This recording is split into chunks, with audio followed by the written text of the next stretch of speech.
जो एक बार फटकार खाकर सुधर जाए उसे आप समझदार कहते हैं, और 100 बार लताड़ और बेइज्जत होने के बाद जो ना सुधरे उसे पाकिस्तान कहते हैं। पिछले कुछ दिनों से लगातार पाकिस्तान की सीरियल बेइज्जती हो रही है। अमेरिका पहले ही बोल चुका है कि उसका भरोसा पाकिस्तान से पूरी तरह से उठ चुका है, और अब यूरोपियन यूनियन और रूस ने भी पाकिस्तान को जोरदार कूटनीतिक तमाचा मारा है।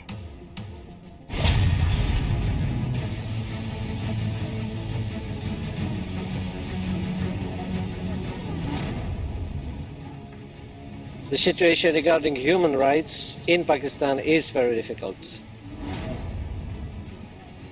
Anyone going about their business can be accused of blasphemy. European union का एक करारा तमाचा पाकिस्तान के लिए है। The actual situation in Pakistan is not acceptable. अंतर्राष्ट्रीय मंच पर पाकिस्तान को ये तमाचा उसकी नापाक हरकतों के लिए है।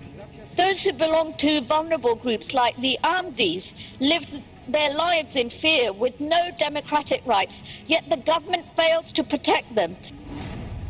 पाकिस्तान को ये थप्पड़ जनरल बाजवा की बर्बर सेना के लिए है। Finally, I believe the Pakistan authorities should grant access to international observers and human rights organizations to monitor the inappropriate use of military courts. लेकिन पाकिस्तान के लिए शर्मिंदगी सिर्फ इतनी ही नहीं। यूरोपियन यूनियन के अलावा रूस, अमेरिका और चीन ने भी पाकिस्तान को सरेआम अंतर्राष्ट्रीय मंच पर झन्नाटेदार कूटनीतिक तमाचे मारे हैं। लेकिन पहले देखिए कि यूरोपियन यूनियन ने पाकिस्तान को दुनिया के सामने कैसे बेइज्जत किया। People who work for NGOs face harassment, arrest or worse, death.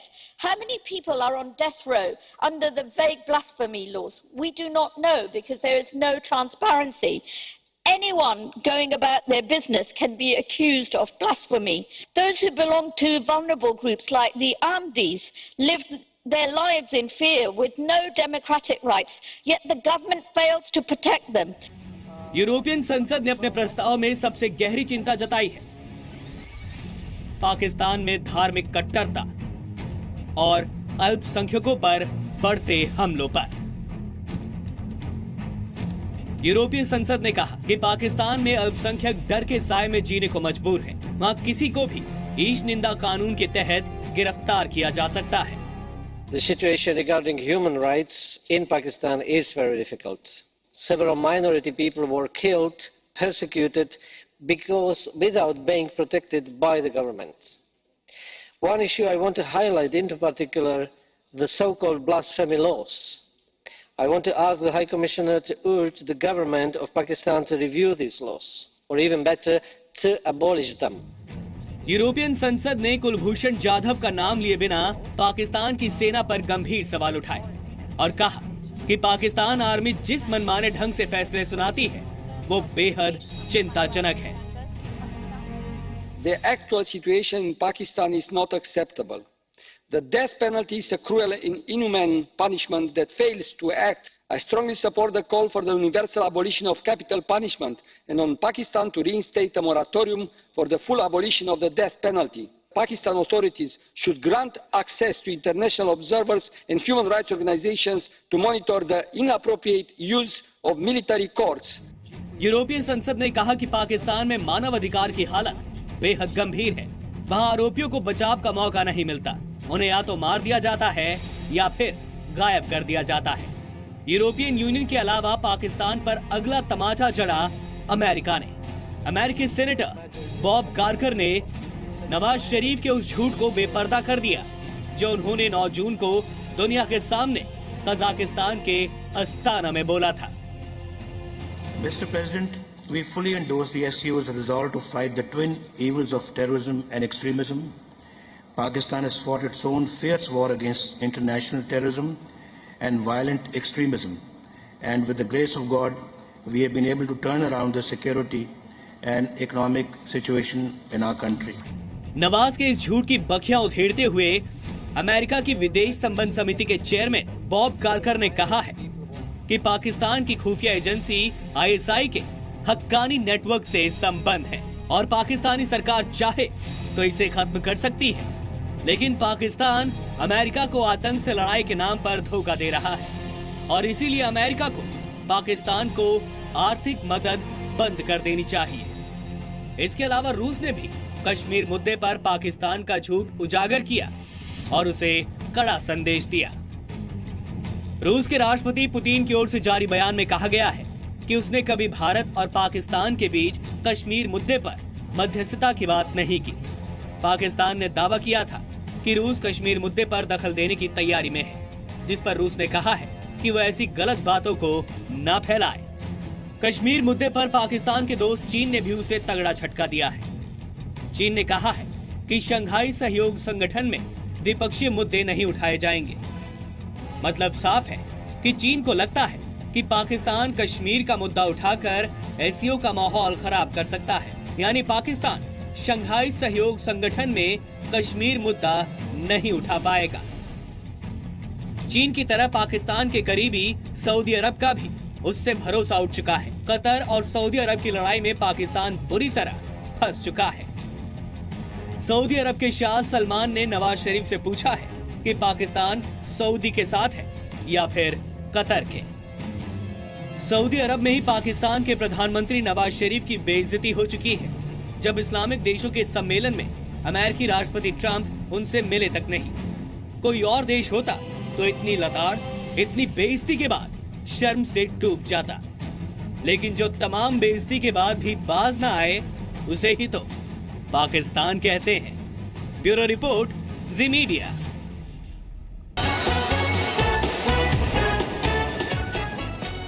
Those who belong to vulnerable groups like the Ahmadis live their lives in fear with no democratic rights, yet the government fails to protect them. Pakistan को एक थप्पड़ general Bajwa की बर्बर सेना के लिए है।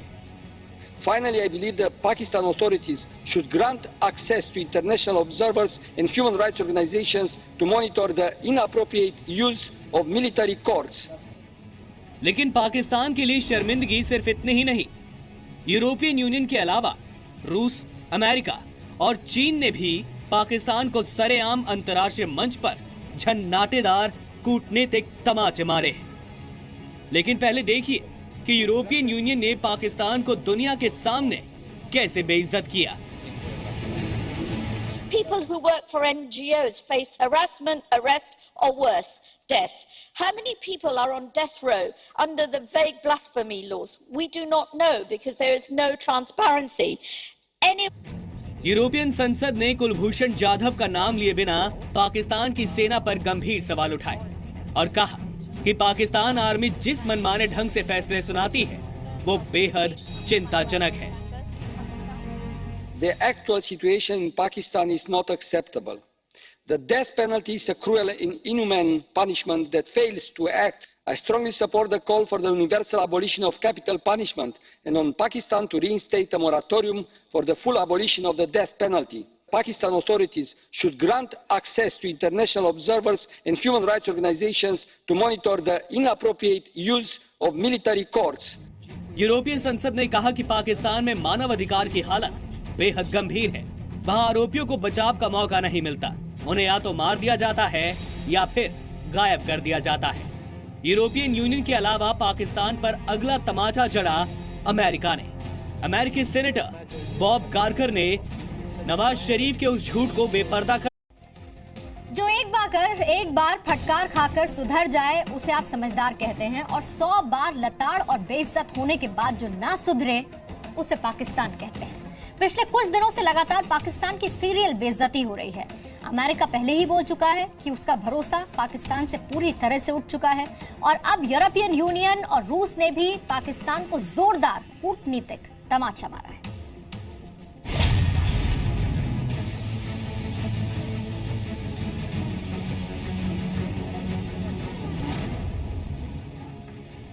The situation regarding human rights in Pakistan is very difficult. Anyone going about their business can be accused of blasphemy. European union का एक करारा तमाचा पाकिस्तान के लिए है। The actual situation in Pakistan is not acceptable. अंतर्राष्ट्रीय मंच पर पाकिस्तान को एक तमाचा उसकी नापाक हरकतों के लिए है। Anyone going about their business can be accused of blasphemy. Those who belong to vulnerable groups like the Ahmadis live their lives in fear with no democratic rights, yet the government fails to protect them. European संसद ने अपने प्रस्ताव में सबसे गहरी चिंता जताई है पाकिस्तान में धार्मिक कट्टरता और अल्पसंख्यकों पर बढ़ते हमलों पर। यूरोपीय संसद ने कहा कि पाकिस्तान में अल्पसंख्यक डर के साए में जीने को मजबूर हैं। वहां किसी को भी ईश निंदा कानून के तहत गिरफ्तार किया जा सकता है। The situation regarding human rights in Pakistan is very difficult. Several minority people were killed, persecuted, because without being protected by the government. One issue I want to highlight in particular, the so-called blasphemy laws.